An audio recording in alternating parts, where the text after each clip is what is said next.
Okay, mainit, patayin natin. Okay?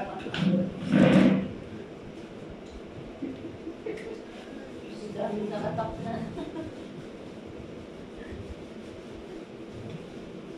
Okay ba? Let's go, man. Ako. Tayo ko na.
Ito.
No one else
spirit, Yes, basta Lord. ng puso na naging kaisipan natin. Matuon lang kung aming isipan puso sa isay para natin po sa amin. At itumin mo sa amin mga po kag may sa apply po namin. Sa sinimasaya po yung mga isay yung ibibigay sa inyo po. Lord, maraming salamat sa pangunguna niyo po sa akin. Salamat po. Itawag niya ako sa inyong timurahan kasi po mangusap sa akin. Kasi ang nais mo na po mapamit at hindi ko ang nais mo na pagkita. Kalimutan ko, kalimutan ko pagiging tao ko po. Yes, Pagkot at Papa. pagiging Diyos na po ay po sa bawat isa sa amin, maniwari ko po sa Diyos. May maramdam po namin ang inyong kasi sa mga kami na tatanggap na yung anang prayer sa inyong harap. Salamat ko sa Holy Spirit at sa inyo sa bawat isa sa amin na maunawaan po namin ang ipararating yung mensahe sa amin. Lord, at ito po sa mga namin sa iba't salamat na pinag-po sa inyo. Lord, sana sa mga namin yung mahal po na anak ni Jesus Christ, please po na ang pagkakas po rin yung Spirit sa bawat isa sa amin. Amen. Amen. Conclose. So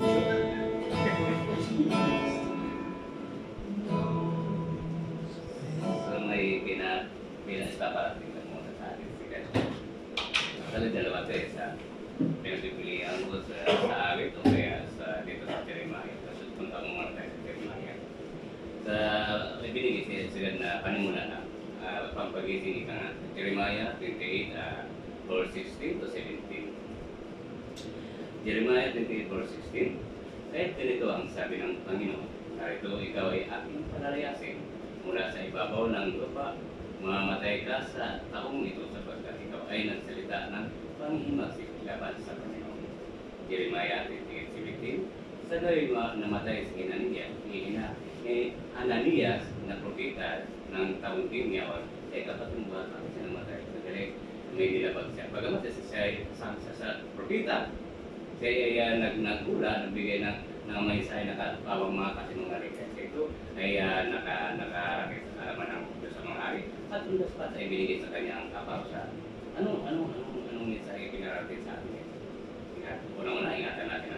Kaya mapag-aral tayo sa ating bibigyasin ng ating dila at sa ating mga kapwa. So, now may binigay si God sa atin. Jeremiah 29:8-14 hanggang 14. Sapagkat ganito ang sabi ng Panginoon ng mga upo ng Diyos ng Israel. Huwag kayong dayain ng mga propeta na nangasa gitna ninyo at ang inyong mga manguhula o mga kinig man kayo sa inyong mga panaginip na inyong napapanaginip.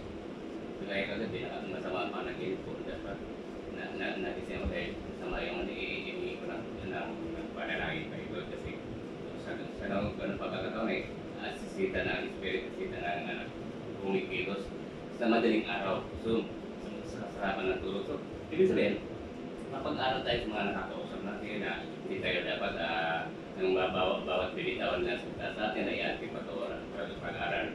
Maraming klase ng pandaraya sa kapwa natin. Kung ito pananiwalaan natin, ito magiging biktima tayo sa kasinungalingan. So, dapat ang lahat ng makapapakinggan natin o ipapahatid sa atin ay dapat natin pinagbubulay-bulay kung ito nga ba may katotohanan. Kaya sinabi rin ito sa ating pagtulog ang panaginip natin ay huwag natin paniwalaan makakagawa. Kaya ito ang budget kasi ni God at ni Satan ay hanggang sa pagtulog natin ang naglalaban ng dalawa. So tayo ay nagiging instrumento para maglaban sila dalawa. So, kailangan maging maingat po tayo also. Now, sapagkat sila ay nanganguhulang may kasinungalingan sa inyo sa aking pangalan, hindi ko sinusugod sila, sabi ng Panginoon. Sa mga trabaho natin, sabi sa iyo, ganito ay i-promote ka, subalit ang katotohanan ay ibig sabihin, inaasa ka lang, ibig sabihin na inaano lang yung damdamin para mabigyan ka kasiya, subalit naman pagdating ng panahon ay malamang magkatuan, hindi man panaran. Magkakaroon ka ng kagulong isipaso, magkakaroon ka ng hatred sa iyong puso, doon sa kausap mo. So, ganun ang situation sa sita. So, nagiging mandaray, ika nga, deception sita na isa, pamagitan ng kapwa natin, dapat mapag-aral din tayo. So, ganun, sapagkat ganito ang sabi ng Panginoon sa 13, verse 10. Sabi ng Panginoon, pagkatapos ng maganap ang 70 taon, sababihin niya, aking dadalawin kayo at aking tutuparin ang aking mabuting salita sa inyo sa pagbabalik sa inyo sa dakong ito. So, ang din sa atin to, dito nasabi, 70 years. But sa atin, pagbabalik nila. Kaya itong pagpunta natin dito sa Panambahan, ito yung kasi pinaghahandaan natin sila. So, yung mga pinaalala ni God na huwag natin maging mapag-aral tayo at hindi tayo basta-basta naniniwala sa ano mga nagpapulot sa atin ng kapwa natin ay ito dapat ipagulay-gulay at ilapit natin sa kung ito may kantuan mo.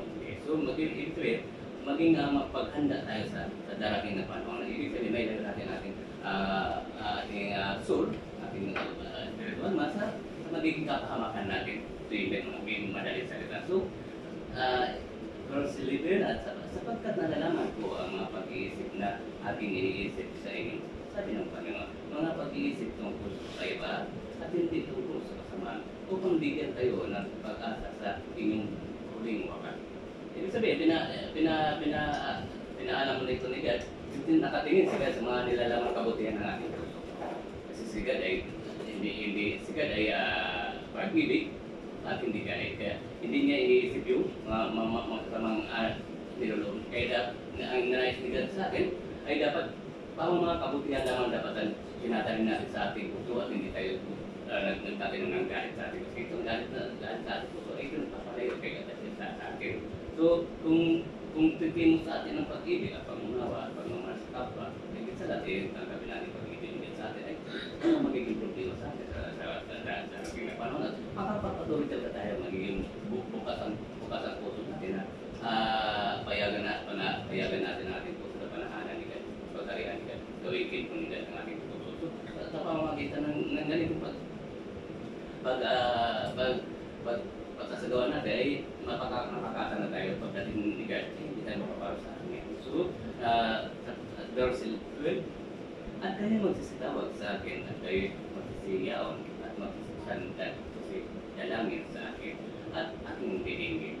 Diba? Pag wala tayong galit sa ating puso, wala tayong anumang negatibong gawa ni Satan, ay malaya tayo makapagtok kay God. At makaramdaman po natin yung Holy Spirit ni God sa habang tayo nakikipagtok kay God. So, kaya nga kasi nga walang promise ni God na hindi niya tututin. So, nakabasa din bukas sa ating magiging relax. Inyong mahanapin ako at masusumpungan ako pagka iyong sisiya sa atin ang iyong buong puso. Di ba? Hindi tayo makakalapit kay God. Ang ba, punong-puno tayo ng galit ay tuwala bisikan sa atin. So, niluloko lang natin. Daya lang natin ating mga sarili. So, pag nagkaganon. So, kailangan, kaya nga sabi nga ni God kay Moses, alisin niya yung sandalyas niya bago siya kausapin ni God. Ganun din tayo. Ibig sabihin, yung mga tanikala sa ating mga puso na nagpapaliwalay kay God sa atin ay dapat iwaksin natin. So, na maging malaya tayo makipag-usap kay God at mapakinggan talaga ni God ang ating makikipag-usap sa kanya. Through Holy Spirit, pamagitan ni Lord Jesus Christ. Now, 14, ako'y masusumpungan sa inyo, sabi ng Panginoon, at aking ibabalik ulit kayo na mula sa iyong pagkabihan at aking pipisanin kayo mula sa lahat ng bansa at mula sa lahat ng dakog ng aking pinagtabuyan sa inyo, sabi ng Panginoon, at aking ibabalik kayo ulit sa dakog mula sa aking pinagdalang biyak sa inyo. Ito kagaya sa atin, naging backslide tayo. Pag ikaw naging backslide at hindi ka talaga bumalik, matatamang kaparusahan sa atin. Kasi ito nagpag-backslide, binigyan tayo ng pagkakataon, kaya binigyan tayo ng grace. Binigyan tayo ng grace para makita ng pag-safety sa atin. So, ibig sabihin, binibigyan tayo ng pagkakataon na magbalik loob sa kanya. Pero pag nagbalik loob tayo sa kanya, maging makatotohanan tayo. Kasi kung ganun pa rin, ay tiyak na kapahamakan po ng ating kaso sa ating bandang play. So, kung talagang tayong maging makatotohanan na magpapasakot kay God, ay ito na natin, natin siya, seryosohin na po natin ito. Hindi na tayo sa yung napip. Mas maganda yung malapit tayo kay yung puso. Hindi tayo napipigitan. Kasi nalalaman hindi ka kung nilalaman ng ating mga puso na siya talaga ang ating hinahanap sa ating mga buhay. So hindi lang yung pagkatid natin kayo, hindi lang yung mga pleasing na hinihingi natin kay siya lahat ay magkaroon tayo ng totoong pananampalataya. Kaya pagharian niya po tayo. So, ayun na po, maraming salamat at short na mensahe. Nila. Salamat. Ako naman magdadagdag. Kasi nasaka, saka busy ka. Hindi na 50. At ito maganda yung binanggit ni Kuya Manny. At napag-aralan natin ito yung synopsis ng Book of Jeremiah, na kung saan ay yung prophecy, panguhula, binibenta na nila yan. Dati kasi, ang mga prophecy ng ating Panginoon, ipinagkakaloob, either binibigay ng warning o kaya ay binibigay ng pag-asa. Pero during that time ni Prophet Jeremiah, ito yung na-exile na sila, napunta sila ng Babylon. At dahil yung culture na wala sila sa kanilang lugar, yung mga prophet po nila, ang ginagawa nila, nagmuhula sila o nagbibigay sila ng prophecy, pero binibenta nila. Kung baga sa bigyan mo ako ng pera, bibigyan ka naman ng prophecy. Wala akong pera, pangit ang prophecy mo. Kung baga sa binibenta na. Katulad nung nangyari ito kay yung Cecilio, yung namatay. Anania? Si Hanania. Oo, kasi nagsisinungaling siya no? Hanania dito Sa Tagalog yan, Hanania. Hanania. So Hanania, the prophet died in the same day. So, maliwanag ito na hindi na sa panahon ng Babylon. So maraming panahon at maaari sa panahon natin ngayon, marami ngayon ang niloloko sa atin. Napakadami natin napapanood sa YouTube, sa Facebook, sa social media. Tama yun, di ba? Na kung saan ay isa nagpa-prophecy. Doon mayroong isang prophecy na binigit sa... Oo, yan. Si Aurorang target niya eh. Sa amin yung lindol. Tama. Meron din yung kay yung nandali sa aeroplano, nagpapisa sa LA. No? Sabi niya talaga meron daw darkest cloud na Though hindi natin nasasabi na false prophet or true prophet. Now, ang mahalaga sa atin is nag-aaral tayo ng word of God katulad nito ni Jeremiah. At ang sabi ng ni Jeremiah, mag-iingat kayo. No, even for the last day, marami po ang magpaprophesy at marami ang tao ang bibilig. So, maniniwala ka na talaga ito man of God. Then later, kung natin yan, diniligaw ni pananampalataya natin. Kaya ang ating pong objective dito sa GC Tagaytay, mas magkaroon tayo ng malalim na pangunawa sa salita ng ating Panginoon. Kasi yun naman ang instrumento natin, yun naman ang magagamit natin. Para habang may nagme-message, may nagpa-prophecy, o may nagbibigay ng hula, malalaman mo kagad, sandali, parang hindi tama ito So hindi ka na maluloko. Kasi ang tao kasi ngayon, napakadaling di maniwala. No? Pagbigay ng siya ng itong prophecy ko at may nangyari, totoong propeta ito. No? Hindi natin maaaring malaman na maaaring ginamit ng kaaway para lang mangyari ganun. Bakit? Para paniwalaan tayo. Then later on, hindi palang tao nyo ang magbubulit sa atin sa impyerno. Kaya dapat maingat po tayo doon.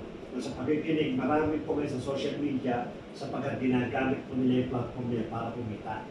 At ang pinakamabilis kumita, maliban siyempre sa mga matalaswa, yung pong mga religious na panguhula. Yan ang mabilis sa kumita.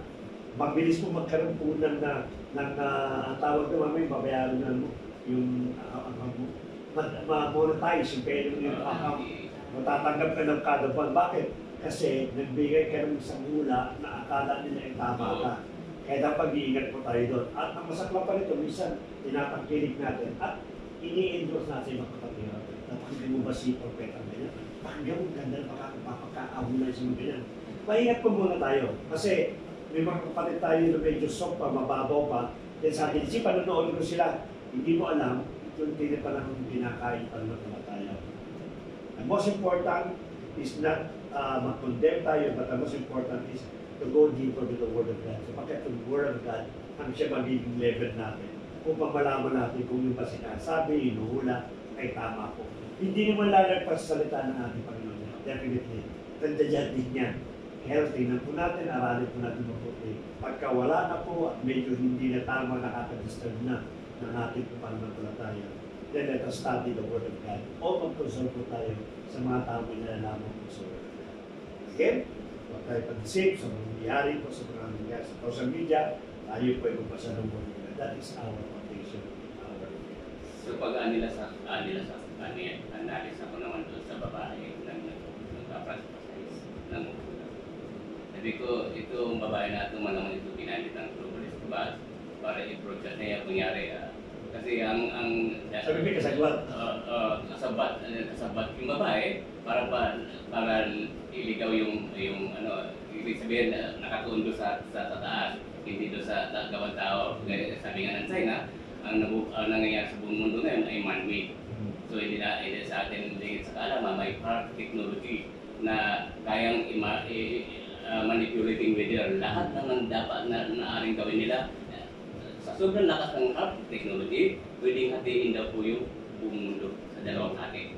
So, kaya nagko-comment ako, ito hindi gawa sa taas, gawa ng tao to. Dahil nga sa post ko, pagpasok ng 2025, sabay-sabay na lang pakakawalan yung masasama nilang gawa. Nasa roadmap po nila ng globalist po yan. Kaya, sabi ko, sa huwag tayong magtaka kung anong mangyayari po talaga yan dahil nasa plano po nila. So, Ano ba napag-usapan natin? Highlight ko lang din yung sa yung confident na person ng Buyuman. Tagalog lang siya eh. Sa in English yun, sa 11, same verses niya, from 29 to 11. Before I know the class I have for you, praise the Lord. Class to prosper you, not harm you. Class to hope and exert them to be stola. Kasama ko sa verse ni Buyuman. Kasi tayo mga Kristiyano, maging Kristiyano most of the time talaga na we are facing difficulties.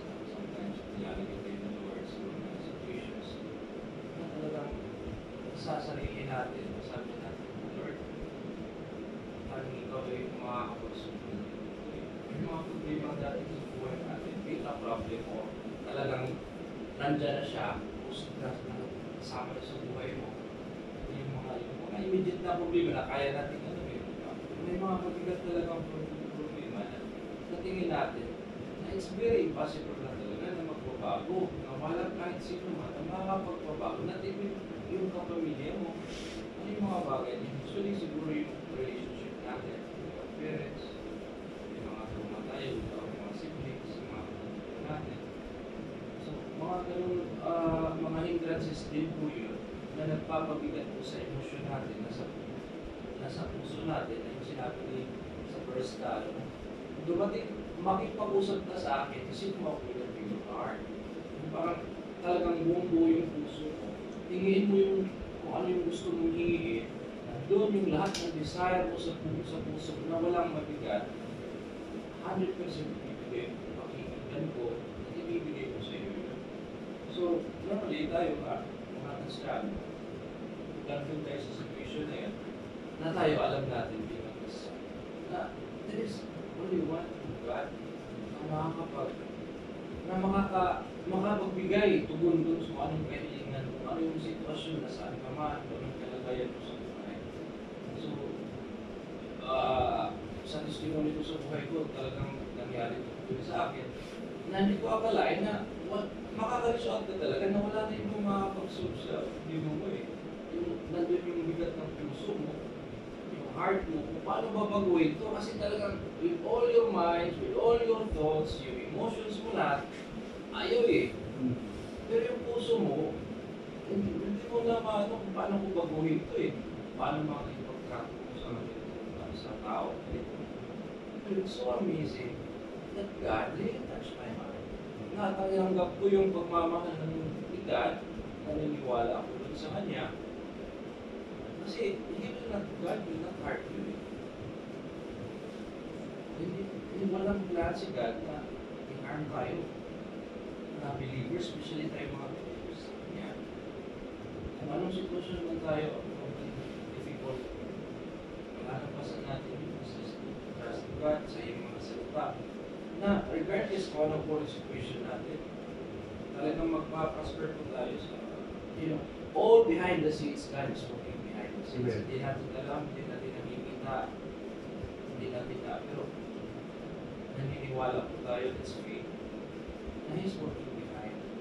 He's working with us. We walk by faith. So, darating sa punto, darating po yun, at darating mga kaibigan, natutunan po kung anong hiling natin, kung anong kailangan po natin. Ito yung pag-asa, na tayo bilang Kristiyano, at tinitingnan po natin kung anong verse na nasa Deuteronomy ito. At dinagdagan doon na kailangan natin yung puso. Buong puso mo talaga na walang bahid na, Lord, may submit to you. Wala nang iba talaga makakapagso. I submit to your will. Let Him work sa buhay ko. Maraming thank you po.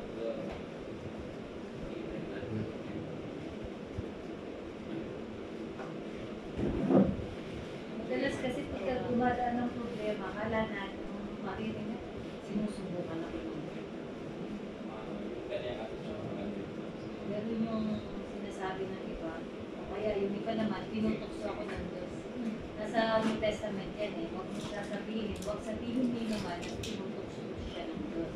Sapagkat ang Diyos ay hindi nanunokso. Kumbaga, may mga problema tayong dumadating. Inisip natin, pagsubok yun. Pero yun ay pagtutuwid. Dahil consequences, di ba? Sa maling ginawa natin.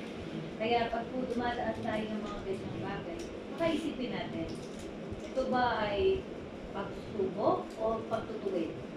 Diba? Kasi imposible namang ang mga problema ay galing sa Diyos. Hindi.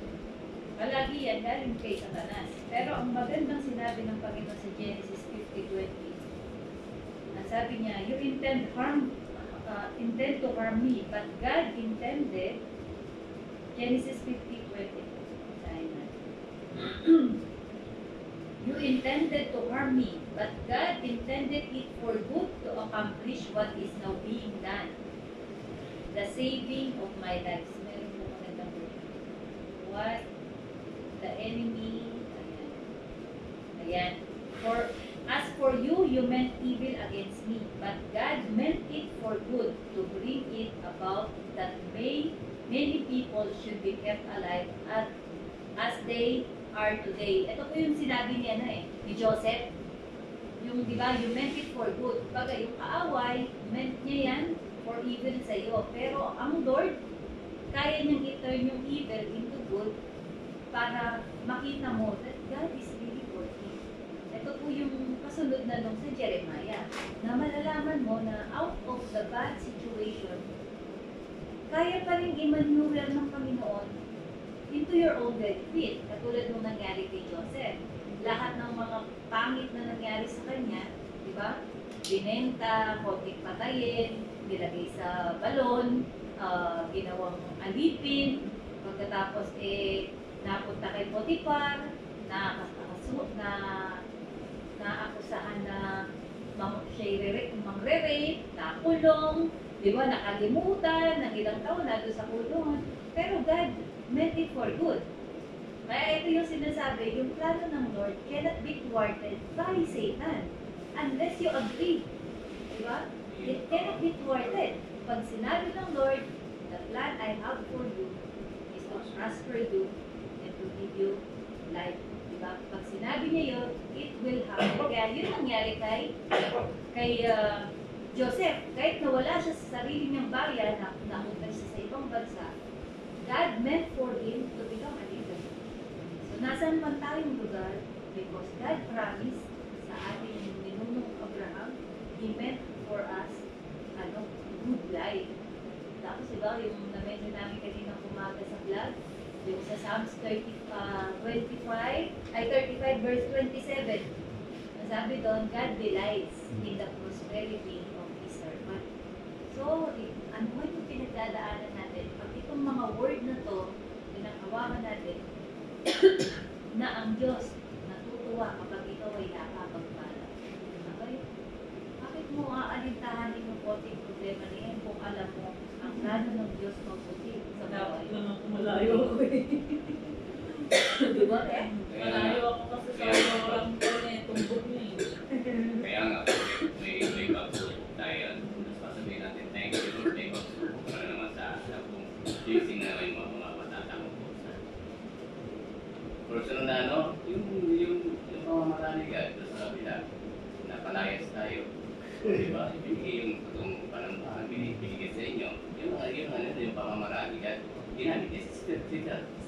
Kung hindi niya alam ni Sita na, hindi na yung pamamarami ka na, sige gamitin mo ito. Parang narinig lang niya si Sita. So, yun. Si Satan, di ba? Gusto niyang patayin Hindi si niya Jesus maarap yung Christ. karunungan ni God eh. Gusto niyang ipako si Jesus Christ. Hindi niya alam, pagkapako niya, mas maraming ano, May sense. kumbaga si, o yung sin daw, hanggang hindi namamatay, hindi yan tutubot, mamumulong. So, sa atin po, pag nakita natin, kaya maganda kung meron tayong mga alam sa salita ng Diyos. Kasi when you are in that situation, pwede mong i-declare, "O Lord, sinabi mo, you are delighted and pleased in the prosperity of your servant. Lord, I am your servant." Di ba? I-declare mo na, servant mo ko, Lord. Hindi ka papaya, hindi mo ako pagpalain. Tapos pwede natin sabihin yung si Jeremiah, lagi yan naririnig eh. Di ba? Pero kasi yung iba, memorization lang, not by heart. Kaya ang sinabi doon, meditate on it daily. When you meditate, na sa puso mo, ano man ang nangyayari, alam ko na ang Diyos maganda ang plano niya sa buhay. He doesn't meant harm for me. Bakit nangyayari? Bakit ganun? Magtatanong, bakit Lord ganyan? Di ba? Naglilingkod ako, no. Ang declaration, Lord, you meant for me to be blessed. You meant good for me. Kung ano man yung evil na to, you can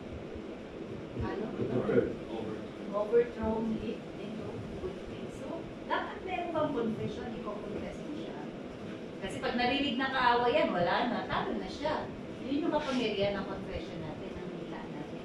Pag narinig niya, ay nako, whining ka na. O, de lalo na, talo ka lalo. O, binigyan mo na siya ng karapatan na manalo sa buhay mo. So, yun po, palagi natin tandaan. Kailangan meron tayo mga word ng Bible na i-declare. Hindi man yung word for word, kung nasa puso mo yan, yan na yun. Di ba? Talagang naiintindihan mo sa puso mo. Yan na yun. Pero nga tayo makapatera dito. Nandito mo sa blessing, hindi mo sa blessing ko. Pagkakabila ba? Ako kabila. Nakapagpas eh. Hindi mo alam kung alin ko sa dalawang ano. Kaya nung pinaral nyo sa akin na wala napapakain ako ulit, bumabalik ko yung pa-flashback. Pag dumatay ang blessing, hindi mo na alam kung alin nasasabihin ko talaga. Kaya tama po yung mga ngayon, kaya tama sabi ko, na ko pa sasabi na ako, dalawa siya, yung sa dating inaalis ako na ako, doon sa drugs, kaya pinaba, welcome na pulo ako doon. Hinihintay lang talagang yung termo ng general, of course. Kaya may dumating na lang ulit kanina na ako, sumama na ako dito, na kasi yung full time po bapas, wala sa ito yung full time na talaga. Doon sa Air Force full time din yun. Tapos dito naman sa kanya, sinamahan pa lang siya, parang sa full time din sa cleaner, na maganda rin yung offer. Tapos nabanggit ko rin yung kung may panglalaki sana, sama sana ako. Kasi sinabi naman nung umahandle mismo na malapit yung gusto sa mudir, sabihin na natin malapit sa paanan na siya yung talagang kuhan, umahandle. Sabi niya kung kuhan, tawagan daw niya kung may open pa na parang first time ko lang na mangyayari sa buhay ko na magkasa akong security ba doon sa gate. Dahil sa lang, sinawagan niya nun, sabi niya kung okay lang daw sa akin. Sabi ko wala pa akong experience sa ganito kasi tinanong ko kung anong skill ko sa construction ako. Kasi sabi ko kung gusto mo sa ito, ayoko dito ako sa Riyadh, sabi ko. Kasi nga, ano build ko.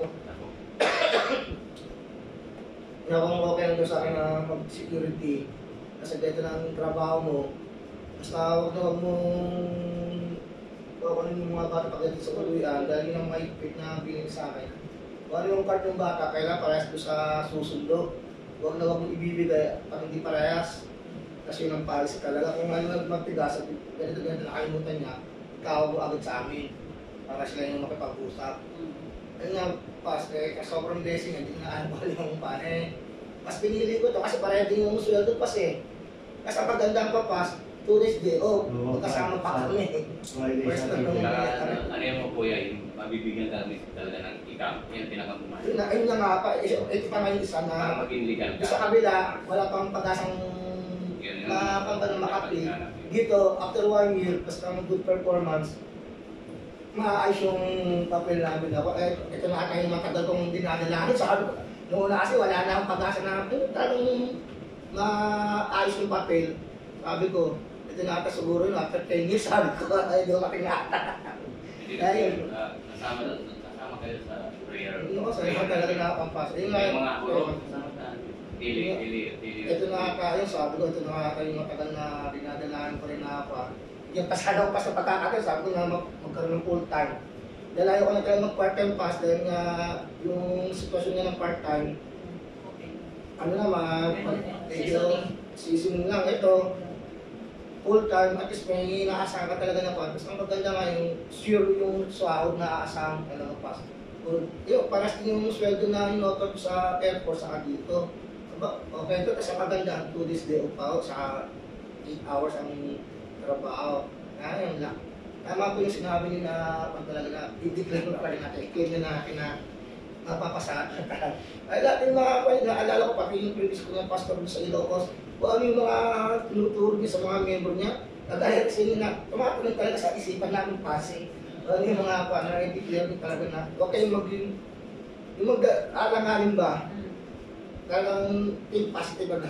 Ganito yung kuya. Di ba may batas ng tao?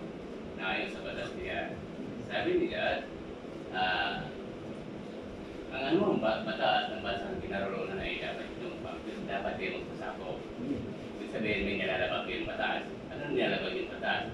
Illegal workers. So kaya kahit anong bilhin nyo ng blessing, pamatagalang blessing, hindi mangyayari. Okay? May nilalabag yung batas ng tao na ayon sa batas niya. Pag magbabasa kayo ng Bible, nandito yan. Kaya ang sabi ko sa inyo, mas maganda yung usugin yung blessing na mabibigyan kayo ng ikama. Yung pinakamahalaga sa lahat.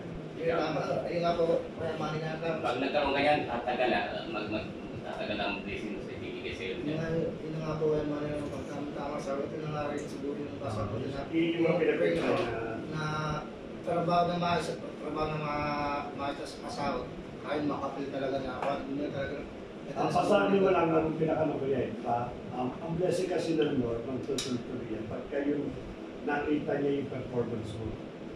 Pagputihan mo lalo, pagpakita mo sa kanila na and definitely yung pinaka-amo mo, yung pinaka-dulo, siya maglalaban sa iyo. Ito, malaking pakinaba ko dito. Talaga, ikakapil ko talaga ito. Kaya pagputihan mo ng ito, dito ka.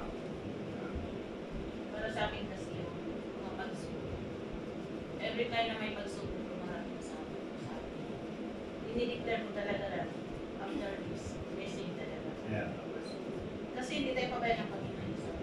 The Lord will fight for you. You will be all in your state.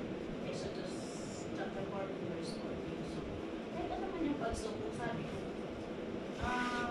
stay lang tayo sa pananampalataya.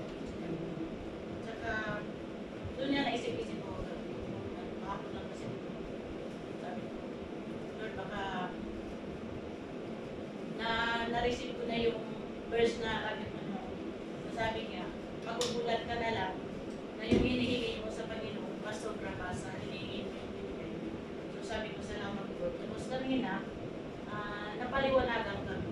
Kahit DH, pwede nilang ayusin, pero DH pa rin yung ikama mo. At least maayos nila, legal na, makapagbakasyon ka. Pagbalik mo naman dito, ikama na ng cleaner yung category mo, hindi na DH. Sabi ko nun, salamat, may pag-asa pa wala kami makabalik pag talaga. So, blessing na. Every trials and struggles, blessing ka naman. Salamat kasi. Dapat magpasalamat tayo ng trials. Kasi pag hinarap yung trials, blessing ito. Nagpapasalamat talaga every trials. More trials, more blessing. Hindi ko talaga Yan na yung yung positive. parang, ko na sa buhay ko. royal staffs, they have blessing. Ganun po talaga yan. Dapat na dapat yun. Kasi binanggit ko kay yung anak ng dalawa. Nagpasalamat siya sa atin. Sabi niya, Pas, kung sa Pilipinas po kami, yung sinahan. Sabi niya, sabi niyo, mabuti na ko nagtahan kayo sa akin. Makapasok ko na kalilimutan yung last verses ng Panginoon. You always declare, for me and my household, we will serve the Lord. Kasi choice yan eh. Kasi kaya naalala ko yung message yun eh. Galing nangyari kay Joshua. So, si Joshua kasi, ang plano ng Diyos, sa kopil lang yung promise land. Yun lang naman talaga yung gusto ng ating mga Hudyo eh. Diba, yun ang pinaka-main target talaga ni Joshua. Yun lang. Magkasalo, pagsakop ng pagbigay ng promise land, tapos ang mission ko. Pero hindi rin ni Joshua, it go beyond the promise land. No, kaya nagugulat siya, kaya lagi sasabi, si Joshua talaga, ang talagang pinagpahalaan ng Lord. Kasi tapos na Lord, tapos na na-compare ka. No, Joshua, dahil nag-declare ka na you will serve me in your household, etong kapitbahay ko ay mo. Kinuha niya, etong kapitbahay ko ay mo. Kaya yung 12 tribes of Israel, hindi na sa promised land ko yan. Even the surrounding neighbors ko, sinakop lahat ni Joshua yan. At doon talaga ikinumpo yung 12 tribo ng Israel. Makikita po natin, no, it go beyond this expectation mo. Lord, ito lang yun ako. Ayaw niya mapayag. Kasi nag-declare ka sa akin that you will serve me in your household. Ito ang ibibigay ko sa'yo. More than the expect. Kaya yung nangyayari ko sa bansa.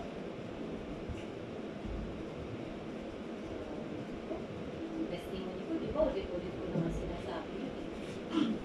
Akala ko negative kasi tumulong na nga ako sa kapatiran, biglang ako pa yung matanggal sa trabaho eh. Diba? Pero, nung malaman ko, ng Lord, kasi kung nandun ako at maikakapil ako dyan sa hospital, sa RKH, wala lang, ganito na lang talaga ako. At maaaring tinanggal ko na yun. Oo, tsaka yung sahod sa government, hindi naman ganun kalaki. 1,875 lang nga ako, parang katulong ang sweldo ko eh. 1,875 is $500 lang.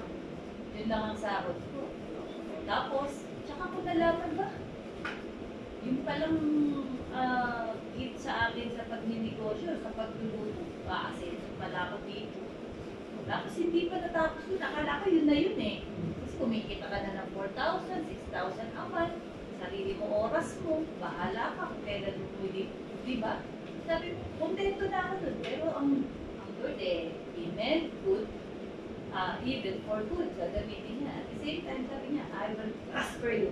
Aba, pero mo tumawag tong American, Lord talaga ba? Lord talaga ba? Diba? Ang unang offer, 10,000. Lord talaga ba? Talagang, kahit ako, nagugulat ako. Tapos mula nang dire-diretso, sabi ko, totoo nga yung sinabi ng Bible. Ang pagpapala ng Diyos parang ulan na walang patna, dire-diretso.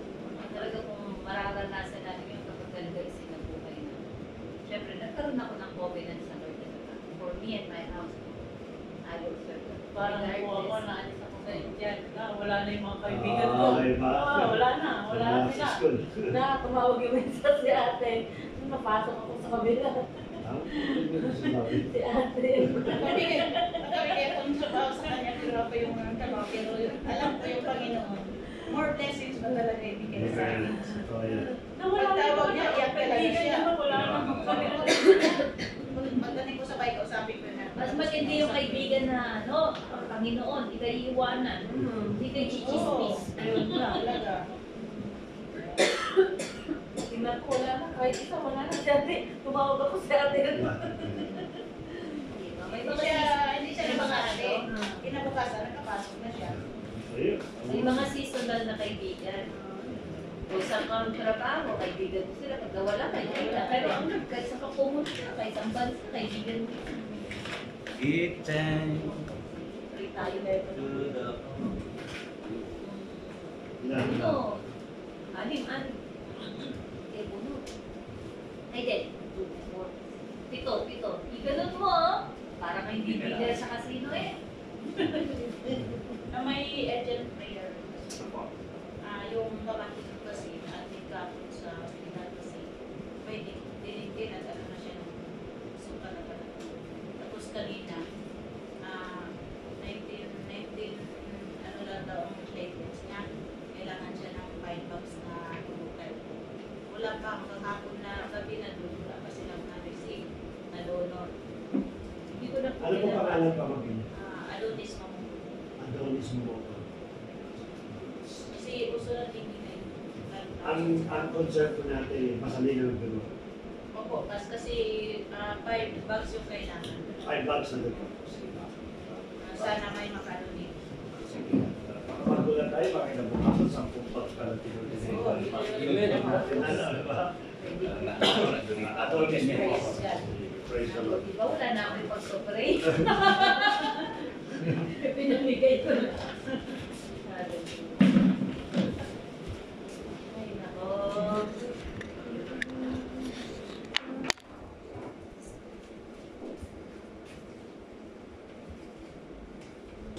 Tapos sa Lord, hindi mo lang kami tinutulungan na mabago yung aming karakter, hinuhubog mo kami yung pagkakita, kahit yun namin na namin po kami sa Kristo. Kundi tinutugon mo din po, Lord, yung mga panalangin ng bawat isa. Sabi mo, Lord, na panalangin na matuwid at napakadami namin dito ay makapangyarihan, Lord, na it will change everything base sa mga declaration po namin. Tapakinggan mo yung mga panalangin po namin na kung saan ilalapit po namin sa iyong dakilang trono, yung mga petition and prayers po ng bawat kapatiran ng Lord God. Kailangan mo ito ng financial breakthrough, kagalingan, relationship po Lord God, at patuloy Panginoon na pagbibigay ng kanilang buhay, that they wanted Panginoon to become more spiritual, O Lord. They wanted to have more blessings sa trabaho, sa kanilang mga amo, sa kanilang mga magulang, O Lord God, yung mga pagpapala, yung kalingan sa mga karamdaman, O Lord God. Lahat po ito nabanggit po namin at mga bagay na maaaring hindi pa rin po namin nabanggit ay pinagkakatiwala po namin sa iyo. Alam namin, Lord, na in one day po, darating Panginoon, ang panalangin po ng bawat isa, Lord God. Hayaan mo, katulad po lang lagi po namin na isi-share ng mag-asawa, na yung mga blessings ay mga pawang dumaraan lang sa amin, Lord God. Kami po mga channel lamang ng yung blessings, patuto kami magbigay, patuto kami gamitin yung blessings na yan para po sa mapagpapala po sa bawat kapatid ng Lord God. Salamat Panginoon sa gabi nito, Lord, sa buhay po ni Kuya Manny na ginamit po ako mag-exhort at magiging mga buhay ng salita, Lord. Maliwanag yung kanya pong sinabi sa bawat sa usapin na kami Panginoon dapat maging matalino, mapagkatiwala Panginoon sa mga salita po ninyo, Lord, at tulungan po kami lagi Panginoon to discern in everything that we see and we watch, doon po sa mga social media, Lord God, magkaroon kami, Panginoon, ng boldness, Lord, na correct, ano may mga mali, Father God, magkaroon kami, Panginoon, ng discerning, Panginoon, upang sa ganon, may bahagi po namin yung aming pong input at hindi po magkaroon po ng confusion sa aking pananampalataya, yung mga bagay na ito, Lord God. Alam din namin na sa talino na pinagkakaroon po ninyo, nagagamit po namin ito in order, Father God, to share also your gospel and your word sa bawat kapatiran po namin. Pagpalaya po buhay po ni Kuya Manny, ano man Panginoon yung kanyang pag-desire, ano man yung kapag naisin na gawin para po sa iyong kaharian. Lord, nakitiayon kami sa oras na ito, Lord God. Bigyan mo po siya ng wisdom, bigyan mo po siya ng boldness, bigyan mo siya Panginoon ng purity na kanyang puso at higit sa lahat Panginoon yung pagiging servant po ninyo nang siya patuloy na maghari sa kanyang puso kasi Panginoon. Hindi lang namin siya pinagpapasalamat bilang aming exhorter sa gabi ito, kundi kinabukasan po Lord siya muli ang mag-deliver ng mensahe ng Panginoon. Nakahanda po siya, nag-prepare po siya Panginoon sa pagkati sa kanyang objective para maluwalhati ang dakilang pangalan mo, Lord. Patatlain, Panginoon, ang kanyang mensahe, Panginoon, o during ng kanyang pong pagmimensahe, mag-uusap ka po sa kanyang Panginoon. Mag-reveal ka ng mga bagay na nangangailangan po ng katulungan sa bawat kapatiran. Kayaan mo, Panginoon, yung boldness po niya, yung kanyang pagiging confident para i-deliver yung salita po ninyo ang siya pong maghari sa kanya. More of Jesus, less of Kuya Manny. Maluwalhati ang pangalan mo sa bawat salita, sa bawat message na lalabas sa kanya pong bibig, Lord God.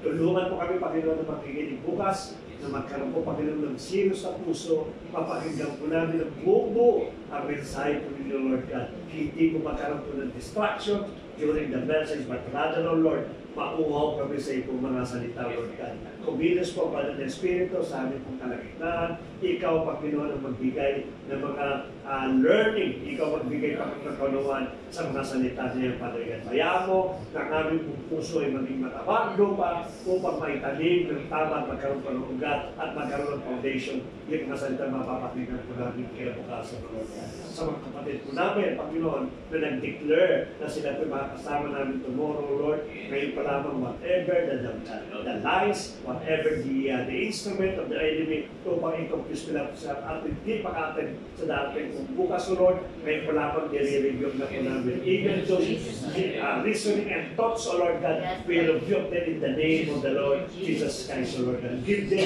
the affirmation, give them the steadfastness of their heart na makasama namin bukas, O Lord God. Prepare ko rin, Panginoon, yung kanilang mga puso at isipan upang pagpasok nila sa balay ito, Panginoon. Andun na, Panginoon, yung excitement ko sa bawat isa ng makapuri para sa iyo, Lord God. We allow the Holy Spirit to fill this place, to stay in this place, upang sa ganon, sino man ang papasok, ipunin mo agad immediately, Panginoon, at magkaroon po, Father God, ng inspiration to worship you in the Spirit and in truth, Lord God. Pagpalayo yung music ministry po namin, Lord, sa inang pinagkakatiwala sa pangunguna po ni Kuya Arnold, Lord God, bayaan mo yung bawat aming po namin makalangit, Lord God. We are not performer, O Lord, but we are worshipers, O Lord God. Kakanta kami, kikitara kami, tutog kami ng instrumento, sapagkat gusto namin maluwalhati ang pangalan po ninyo, Lord God. Kumilos po kayo sa aming music ministry at maabot po namin ang mataas na papuri na makapagpapangiti po para sa iyo, Lord God. Simula sa opening song hanggang sa matapos po yung kantahan, Lord God, sa iyo namin tinitiwala ang lahat ng bagay. Send your po lugar nito, Panginoon. Bayaan mo, Lord, na kung may lalabas pang sounds, ito ay magiging magandang pagdinig sa lahat ng kapitbahay po namin, Lord. Upang sa ganon, malaya kami makapagpuri kinabukasan, wala po kami worry sa pagkatalam namin. We are protected in this place. Kayo po, Panginoon, ang siyang maghari at patuloy na magmula, Father God, o magbigay ng protection sa lugar na ito, Lord God. Sa bawat transport po namin, Panginoon, tuloy mo kami ingatan, Father God, ipinagkakatiwala po namin yung bawat safety ng bawat isa po sa amin. We believe, Lord, na kinabukasan ng umaga, pagsakay namin sa sakya, hanggang sa makauwi kami sa kanagabihan, andun ang pag-iingat mo, Lord. Yung traveling mercy mo, ang siya pong mararanasan ng bawat side. Nagay mo sa bawat puso po yung mga transport ministers, yung pong kaligayahan, yung pong fulfillment na makapagsundo at papagatid kami ng bawat kapatiran, Lord God. Yun ang maging puso po namin sa pagtulong sa iyong iglesia, Lord God. Salamat muli sa tagumpay na ipagkakaroon mo kinabukasan. Alam namin, Lord, na puno-puno po ng pagkasa ang aming pong kinabukasan, Lord God. Tuloy mo, Panginoon, pagpalayo mo pangangailangan po ng bawat isa, yung individual ni Lord God, katulad ng banggit po ni Ate Arlene, si Adonis po, Lord, katulad ng declare tumaharing ito, Panginoon, na isang job para sa kanya, but I believe that the moment that I sleep in my tongue, hindi lang po 5 bags of blood ang mararanasan po ng tao sa Lord God. Even if it will overflow, at yung pagsasalit po sa Kanya, gamitin po yung Lord ito kung pagbabalik na yung Kanya pong kay Lord God. And the rest of bawat kapatiran po namin, naghahanap po ng kagalingan, katulad po kasama po ni Ate Renalik, I continually declare, o we continually declare, yung paglinaw ng kanyang mata, pagkilos ng kanyang pangatawan ng normal, yung kanyang motors, kanyang isipan, become normal in the name of the Lord Jesus Christ. Patuloy po siyang restore, Father God, magkaroon po siya ng pagkauwa sa iyong salita, at pag hindi po siya umuwi ng bansang Pilipinas, Lord God. Gamitin mo, Panginoon, ang iglesia ito upang mas maging matatag at maging maayos yung pananampalataya po ng aming kapatid na ito, Lord. Salamat muli sa lahat ng tagumpay ng pagkakatiwala po, Diyos.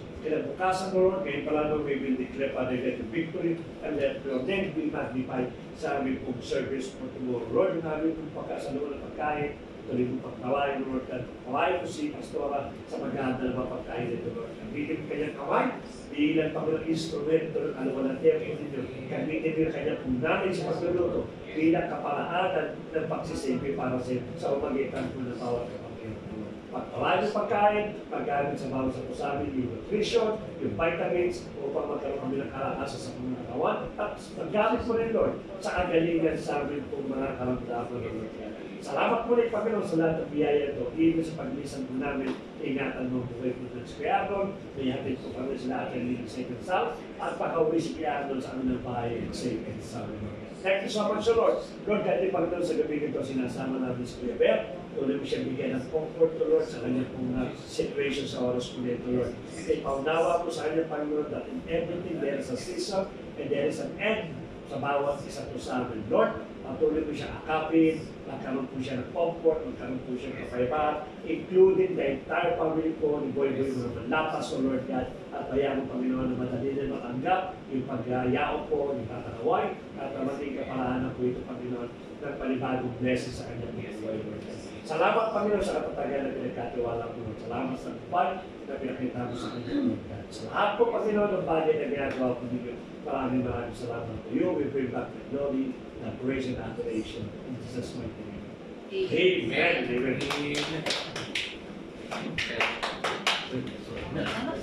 Ah, amoy balok. Anong baro? Alam ko, amoy ano eh, amoy chicken eh. Amoy lamok. Ay, ako. Alam ko, amoy chicken.